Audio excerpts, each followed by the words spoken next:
Masalah izin, banyak juga yang di PHK.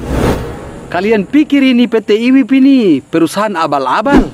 Sebenarnya kalau orang mau rasakan aturan di IWIP itu, karena Ngoni ini baru bekerja di industri, jadi Ngoni rasa PT IWIP ini aturannya ketat. Padahal saya rasa dari awal saya kerja sampai dunia ini, aturan di PT IWIP itu saya rasakan. Dalam PKB itu pasti semua sudah tahu. Apa itu PKB? Bukan Partai Kebangkitan Bangsa, Pak. Yang kita tumbuh oleh pantat telinga. Kalau tahu itu PKB. Makanya kalau tanda tangan PKB, baca baik-baik. Ada itu PKB, satu untuk perusahaan, satu untuk Ngoni. Jadi bawa pulang di rumah itu, baca itu PKB baik-baik. Jadi nanti saya akan bahas juga tentang surat keterangan dokter. Jadi surat keterangan dokter jangan main-main juga. Sanksinya itu PHK.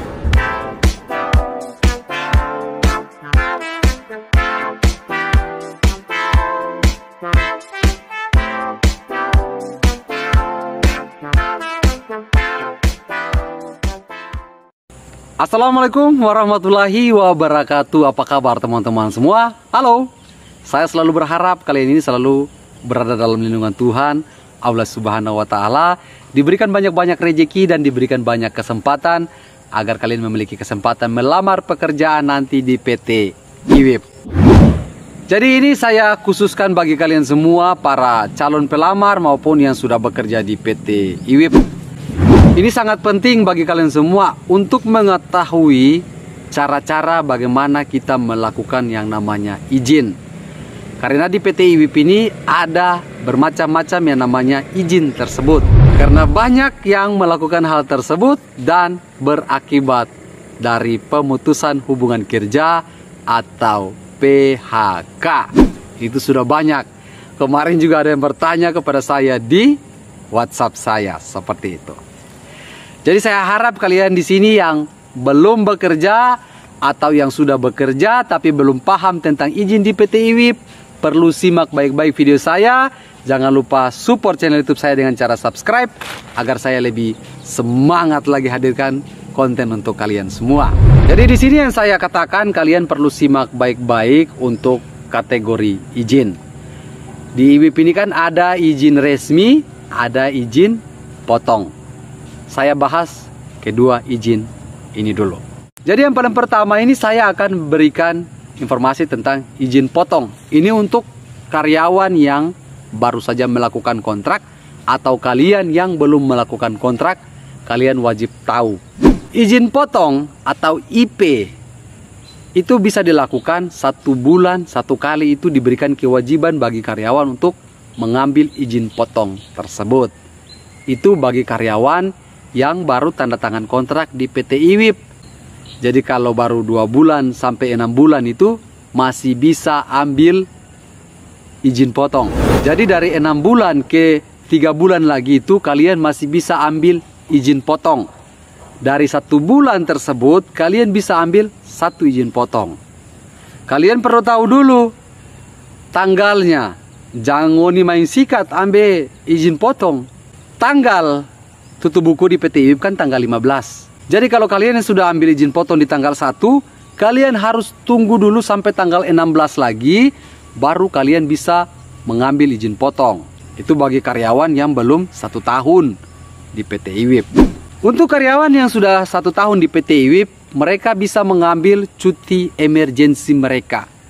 Jadi cuti emergensi bisa dilakukan sama, mengikuti periode. Jadi kalender 15 tutup buku di PT IWIP, kalian bisa ambil cuti di tanggal 1 tadi, nanti di tanggal 16 baru kalian bisa ambil cuti emergensi lagi. Ini untuk karyawan yang 1 tahun. Apa perbedaannya izin potong dengan cuti emergensi? Kalau izin potong ya gaji kalian dipotong.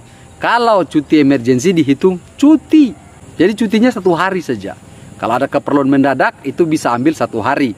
Itu sudah saya bahas di video saya jauh-jauh hari kemarin. Tapi masalah izin banyak juga yang di PHK. Jadi untuk izin potong ini saya rasa kalian paham sampai di sini. Sekarang saya bahas IR-nya. Apa itu IR? Bukan indisipliner, tapi izin resmi. Izin resmi ini ada banyak kategori, Pak. Untuk mendapatkan izin resmi itu 2 hari. Misalkan ada saudara yang meninggal dunia, ipar meninggal dunia, menantu meninggal dunia, anak, orang di sini katakan basunat atau hitan bagi agama Nasrani untuk pembaptisan anak, itu mendapatkan izin resmi.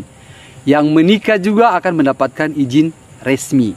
Jadi itu adalah kategori di mana kalian bisa mengambil izin resmi. Tapi kalian harus tahu dulu poin-poinnya. Jangan seperti teman saya kemarin. Kalian pikir ini PT IWIP ini perusahaan abal-abal.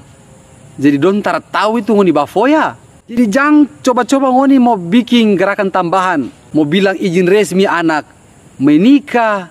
Itu kan mustahil, Pak. Kalau tidak ada bukti. Buktinya apa? Untuk bisa membenarkan ada saudara yang meninggal, ada ipar yang meninggal, mertua yang meninggal, atau mohon maaf, anak yang meninggal, atau kalian menikah, itu ada aturannya. Jangan ngoni main sikat. Itu nanti saya tampeleng di pantat telinga lagi. Ada DP aturan, jadi jangan ngoni main masuk sabarang. Itu ujung-ujungnya nanti di PHK, Pak. Kalau ngoni yang main tabrak aturan di IWIP. Sebenarnya kalau orang mau rasakan aturan di IWIP itu karena ngoni ini baru bekerja di industri. Jadi ngoni rasa PT IWIP ini aturannya ketat. Padahal saya rasa dari awal saya kerja sampai dunia ini, aturan di PT IWIP itu saya rasakan. Kalau orang yang mau ikuti aturan. Untuk toleransinya itu di PT IWIP besar. Jam kerja orang bisa pakai untuk makan. Dapat perusahaan lain tidak bisa, Pak. Jam kerja tetap jam kerja, jam makan. Itu tidak ada kompromi. Tetapi PT IWIP ini Cina-Cina di sini juga pengawas Indonesia masih berikan kesempatan. Walaupun di jam kerja ngoni pakai makan itu bisa. Tapi kalau di perusahaan-perusahaan lain tempat kerja saya dulu itu memang tidak bisa, Pak. Jadi orang kembali lagi ke izin resmi ini sebenarnya. Oke, jadi teman saya kemarin ini alasannya itu adalah anaknya menikah. Saat dia masuk ke dalam tempat kerja lagi, dia tidak membawa bukti kalau anaknya itu menikah. Ya buktinya apa, Pak? Dia harus mengambil surat dari kepala desa yang membenarkan bahwa anaknya itu menikah. Jadi nanti dari kepala desa akan membenarkan hal tersebut. Jadi kalau Anda masuk saat bekerja lagi, Anda wajib membawa surat dari kepala desa atau dari kelurahan tadi, agar PT IWIP nanti akan mencocokkan lagi di administrasinya. Nama tersebut masih ada kaitan keluarga dengan yang menikah atau tidak.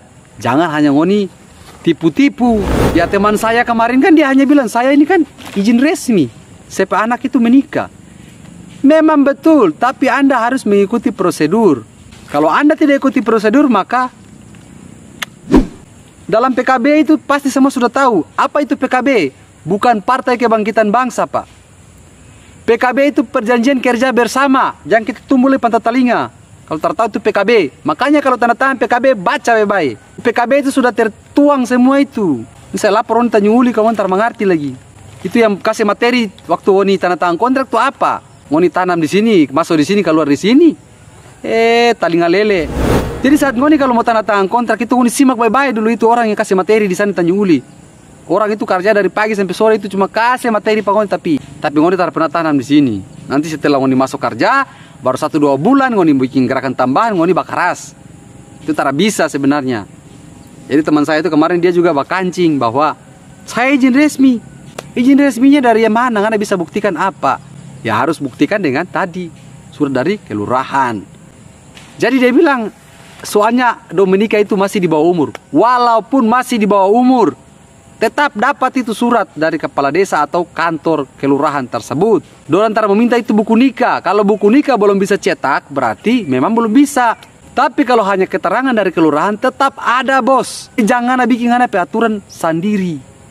Itu tak bisa. Jadi orang itu kalau mau berbicara, itu harus punya landasan. Orang mau melakukan sesuatu itu punya referensi agar nanti pertanyaan yang datang ke orang itu bisa tangkis. Tapi kalau orang tidak bisa tangkis, orang langsung emosi. Ya PHK, tidak cerita banyak. Apakah Anda tidak baca itu PKB tadi? Yang saya katakan bukan Partai Kebangkitan Bangsa itu PKB. Perjanjian kerja bersama tadi, so baca kabalong. Kalau belum baca, saya pukul di pantat telinga lagi. Ada itu PKB, satu untuk perusahaan, satu untuk Ngoni. Jadi bawa pulang di rumah itu baca itu PKB baik-baik. Jadi jangan setelah Ngoni mengalami masalah seperti itu Ngoni langsung curhat ke media sosial. Jadi harap tahu bagaimana proses pengambilan izin tadi. Mulai dari izin potong saya sudah bahas, izin resmi saya sudah bahas. Jadi nanti saya akan bahas juga tentang surat keterangan dokter. Jadi surat keterangan dokter jangan main-main juga. Sanksinya itu PHK. Dan nanti saya akan bahas di video saya yang berikut. Jangan lupa subscribe ke channel YouTube saya agar saya lebih semangat lagi. Sampai ketemu di video saya selanjutnya. Salam dan sampai jumpa. Bye-bye.